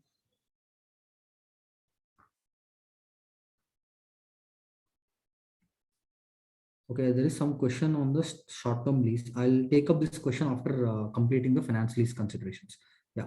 So I think from a finance lease perspective, one has to look into the contract very clearly to see if any of these conditions are present first. But the background that one needs to have when they decide this is, am I transferring substantial risks and rewards to lessee? If you are a lessor, there is a question you need to ask yourself. If the answer is yes, then it's a finance lease. No, but for you to evaluate those aspects, these are the factors which you have to consider. Okay. Now, you also might have additional factors. For example, if lessee can cancel the lease and lesser losses of cancellation are borne by lessee. For example, I'll just extend my earlier example I've given. So you have a specified machine that he asked you to construct. Then lessor will say, okay, now I'm constructing the asset for you. Say after 2 years down the line, you say, I don't want it. What am I supposed to do? Then they will have a contract clause saying that at the end of before 5 years, if you terminate the agreement, I will reimburse you entire cost plus markup, whatever is required, so that you are compensated adequately. So if those kind of clauses are there, it's very clear that he's financing the asset. I mean, there is no much ambiguity there. I mean, in the sense, you are not only entering into a very specified arrangement, you are also giving safeguarding yourself as lessor to ensure that you are not suffering any more losses. So the moment you are not suffering losses, you are ensuring that everything is moved, all risks and rewards are moved away to lessee, automatically it becomes a finance lease. So that's how you need to think when you apply this particular topic. Again, gain or losses from fluctuation in the fair value of residual losses fall to the lessee. See, again, these are very specific cases where in the contracts, they might say, for example, if the asset values changes significantly, some of the assets are such that the lessor would agree because of the residual value which is there in that asset, which will fetch him more money. For example, if that residual value is fluctuated or prone to fluctuations, right? Then as a lessor, I am not comfortable to arrange such kind of arrangements. Then to lessee, look, I'm entering into the lease. Okay, I have a residual value issue which might occur to me in the future. Are you ready to compensate me with a minimum residual value for a guaranteed residual value? So if that is substantially covering the residual value itself, again, you are safeguarding yourself.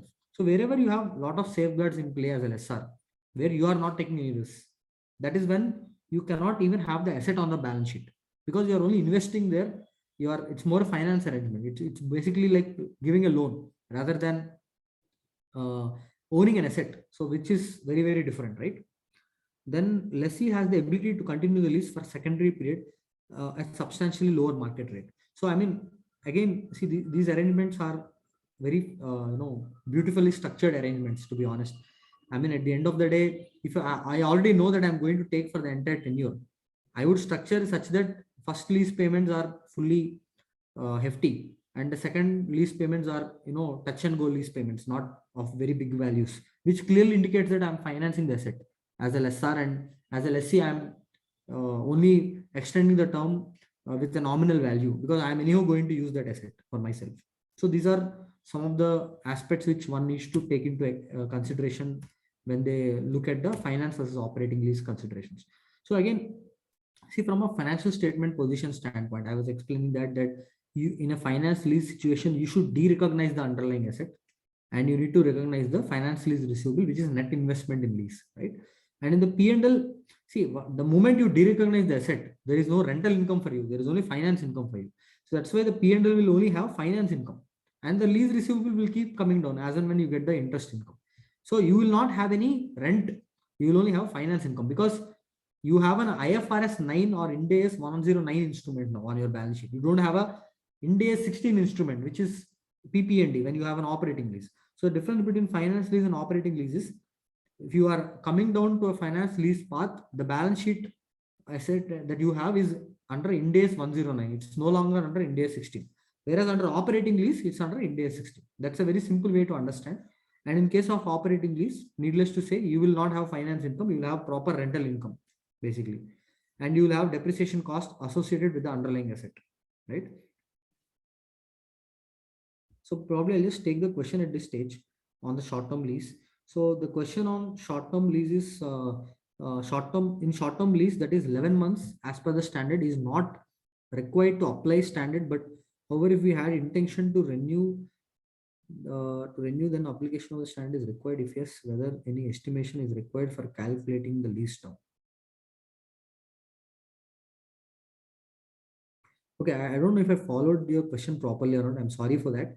But see, at the end of the day, 11 months short-term lease exemption is not compulsory, it's optional. Okay, which means if you decide to apply short-term lease exemption for that underlying class of asset, you cannot go back and change. Okay. Again, if you want, you can probably type additional question. I'll just attempt the question based on whatever I understood. If your question is, can I go back and change my accounting after you have decided to already apply short-term lease exemption? The answer is no. For that underlying class of asset, you do not have a choice. Okay. Now, in the first place, if you want to account for ROA asset with 11-month period, you can account for the ROA asset and ROA liability even for a lesser 12-month period. A lot of companies do that. Okay. After that, you will not be in a position to change the accounting policy. Okay. If you are changing the accounting policy, again, it requires specific disclosures. You need to explain to the readers and users on why you are changing the accounting policy now. Okay, those kind of things you need to follow IAS 1 guidance to change the accounting policy there. Okay, and the other question I have from Mr. Srinivasan is that with respect to termination of the lease before lease contract, the termination of the lease before the lease contract, the difference between lease liability and ROU will be booked to profit and loss account. Gain or loss in modification of lease. Yeah, that is right. So if you are either scoping down the lease or if you are terminating the lease, then if you are completely terminating, exactly the case that we discussed, we discussed a partial reduction of scope, but your question is complete termination of the lease, in which case the gain or loss modification will hit the P&L. Yeah, you're right. See, and I think we are down to the last topic of the day. I think we are able to cover all the topics as per the plan. The sublease actually is a very interesting topic. I'm not sure how many of your clients sublease is applicable, but it's very important to understand the implications of sublease on your balance sheets and profit and loss account. The first thing being, you have something called head lease, which is where you are lessee and you have a lessor above you. Okay. Now, in our fact pattern, we have a situation where the lessee is in turn leasing the asset to a third party, right? That is when you become an intermediary lessor. Okay. Now we are discussing how the accounting should be done by an intermediary lessor. That is what our discussion topic is here. Okay. Now, if you look at the considerations here, okay, in that case, you will become a sublessee, right? Because you are giving, you will become a lessor when you have a sublessee or a lessee to whom you have additional accounting implications. So I think just let's look at the accounting implications right away. Okay, first you need to decide how are you going to classify a sublease. This is very important, guys. I mean, it's not complex. It's very simple topic, but for some reason, again, I've seen companies sometimes missing out on applying a correct accounting treatment. So that's the reason probably I'll spend a bit of time on this. See, at the end of the day, first we need to decide, okay, whether the head lease is a short-term lease or a long-term lease. Now, if the head lease itself is a short-term lease, okay, automatically the sublease will also become a short-term lease. Okay, but again, we should not forget the fact that if you are subleasing the assets when there is a short-term lease, you cannot even apply short-term lease consideration, right? So in that case, even though it's a short-term lease, you will have both head lease and sublease. Okay, in this particular fact pattern, if the head lease is a short-term lease, okay, then the sublease will become an operating lease. That is what we are talking about. Okay, so in that case, for a short-term lease, you will do ROA asset and ROA liability accounting, but the sublease is always an operating lease because the period associated with the lease would come down significantly because we are talking about a short-term lease. So usually it will be an operating lease. Now, the other case is if in all other cases, okay, the way you have to look at it is you need to see the classification of finance lease versus operating lease with reference to your underlying lease asset and not the original asset. Okay, only in the first case you are looking at the original asset to decide if it's an operating lease or a finance lease, but in all other cases you will be looking at your ROE asset useful life to decide if your asset is a finance lease is an operating lease. Example, okay. You have taken a warehouse on rent for 5 years. You are a lessee in that particular fact pattern. Now, just for discussion purpose, let's assume that the warehouse itself has a remaining useful life of 5 years, just for our discussion purpose. Okay. Now, if you are letting out the similar term of 5 years to your sublease, because you are basically taking lease from X and you are subletting it to Y, you are, say, company A, okay, which means for the entire duration of that particular lease, you are subletting it to the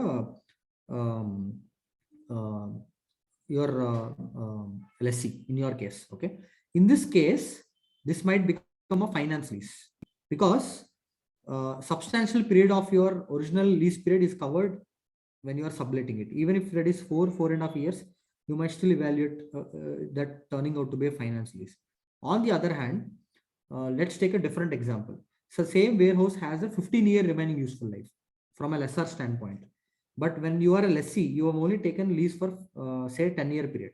Okay, which means the lease itself has, from a lessor standpoint, 5 more years of useful life. Okay, but then you have still given the entire 10-year tenure to your sublease, which means, again, I'll repeat the example.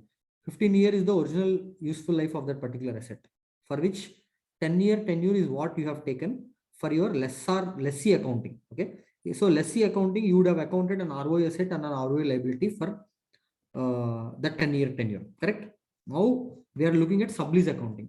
Now what this guy did, he gave the asset for 10 years on lease to his lessee. Okay, in this case, even though in your case it's accounted as an ROI asset and ROI liability, when it comes to your lease agreement with your lessee, it will take shape of finance lease, because your substantial period of your lease is taken by your lessee.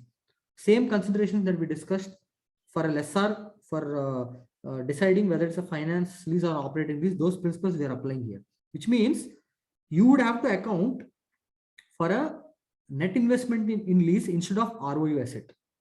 So just imagine in the balance sheet, when you are a lessee for a 10-year period, you have accounted an ROI asset and ROI liability, correct? Now this 10-year lease you have given to a third party on lease, which otherwise you are, where you are a lessee, now you have become a lessor. Now you will close this ROI asset and you will open a ledger which shows net investment in lease, which means one balance sheet item is coming down, one more balance sheet item is coming up. Okay, so that is one significant difference on your lessee accounting when you are subleasing the asset. So when you are an intermediary lease, the lessor, you need to decide if you are a finance lease or an operating lease. If you are a finance lease, then you will no longer have ROI asset on your balance sheet. You will remove it and you will account net investment in lease in place of ROI asset. But if you are operating lease, you will continue holding the ROI asset in the balance sheet. ROI liability will continue. ROI liability will continue irrespective, because you need to still make the payment. So that will still continue. Okay. What will go away is ROI asset. If you are concluding that as an intermediary lessor, you are entered into a finance lease arrangement. So this is the only difference in accounting treatment. The other important point I want to say is that you cannot set off your sublease assets and your head lease assets in the balance sheet. You can't do that, because unless you are proved to be an agent, okay, which you need to apply the principal agent considerations under 115. You might look at those considerations. Otherwise, you cannot set off your depreciation expense which you have in head lease with interest income that you are earning in sublease, or even finance income that you are earning. You can't do that. All of them have to be shown at gross. That's very important for you to understand. You can't mix match things, right?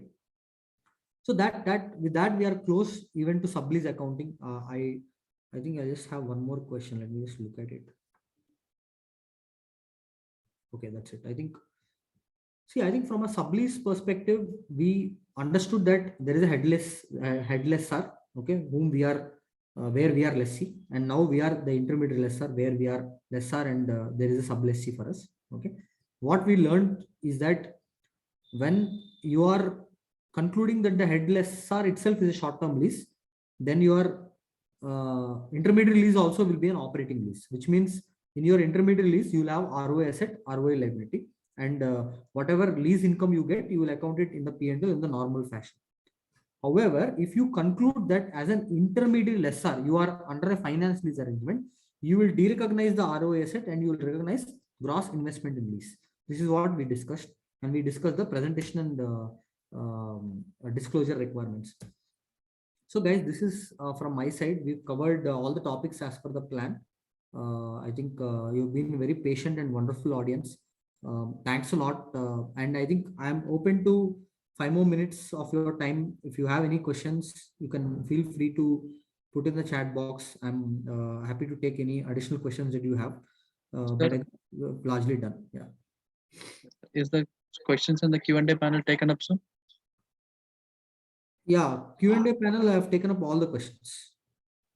So those were the questions. There I is think one last member. point was, can you share the PPT of the topic? Maybe I will leave it to Rajesh. I think I have already shared to Mr. Rajesh. Then maybe we can take it up with him. Yeah.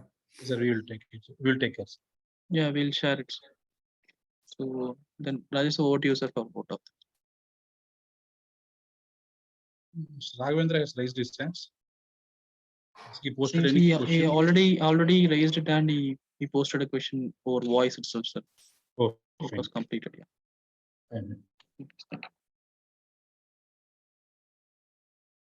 Gurinchi, it was a highly detailed practical discussion covering. I think you have covered almost all the core areas and most of the questions which people were having with regard to leases.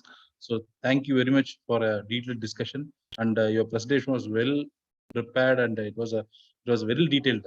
Really, thank you. The efforts you would have put in to make this presentation, we can see it by hearing you and seeing the presentation. Thank you very much on behalf of SIRC and the chairman of SIRC, C.A. Chinnavastan. We thank you very much for being part of this program and enriching our members on the topic. So thank you very much, and also sharing the wide experience what all you had with the Leases. So thank you very much, Mr. Gurinchi. Thanks a lot, Rajesh. Thanks for all the opportunities that are given by the institute. Any questions? Feel free to reach out to me. Probably I have my mail to Rajesh, Mr. Rajesh. Maybe you have any questions, you can chat with me directly as well. Yeah, sure. Chilamakuri has raised his hands. Can you post your question in Q&A? No, I've asked them to unmute themselves. Yeah. Hi, sir. Sir, in the initial recognition of ROU asset, so we are required to consider other topics like initial direct cost and prepaid lease payments, lease incentives, and everything. So when we are considering the deposit, that means which is the difference between the actual deposit paid versus the present value of deposit. That amount also will form part of my ROU asset, and over a period of time, it is getting charged to the P&L. So, but ideally, when we are vacating the premises, we can able to adjust the entire value. So, I could not able to understand how we can adjust that value in the books of accounts. No, entire. Okay, I think. See clearly. See, you are doing two things there simultaneously. Let's understand that. Okay, you have a say you paid 100 rupees security deposit. Okay, on day one. Okay, say you have a 10-year lease. See, on day one, you are discounting that 100 rupees of security deposit value, which you would pay to your, which you would collect from your LSR only after 10-year period. Okay. Correct. Now you are discounting that 100 rupees, say it becomes say 50 rupees example. Okay. This 50 rupees, we are adding it to your ROI asset, right? Now you also have to understand that the balance 50 is still in your balance sheet. Okay. On that 50, you would accrue income and you would take it to 100, which you would receive at the end of 10th year from the lessor. Okay. This 50 is what you are depreciating. This 50 is independent of the other 50. So I don't know, are you getting confused between both? This 50 will go based on the pattern of payments, pattern of ROI depreciation. Okay. As and when you depreciate, this 50 will go based on the ROI depreciation. And if you are terminating the lease in between, then you will anyhow take full ROI asset, right? At that stage, even this deposit component also would be there. So that's not an issue. Okay. So we will be restoring back through income over the 10 years period of time. That's right. That's a separate. See, there are two things which are parallelly happening. Okay. One is you paid a 100 rupee deposit. Okay. That you have discounted to 50. That 50 undiscounted, the discounted portion is still there in the balance sheet. Okay. That will go gradually to 100. Okay. That separate sequence of entries.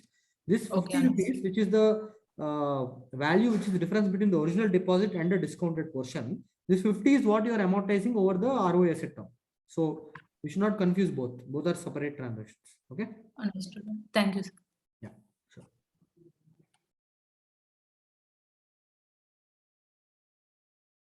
Yeah, any other questions? That's it, sir.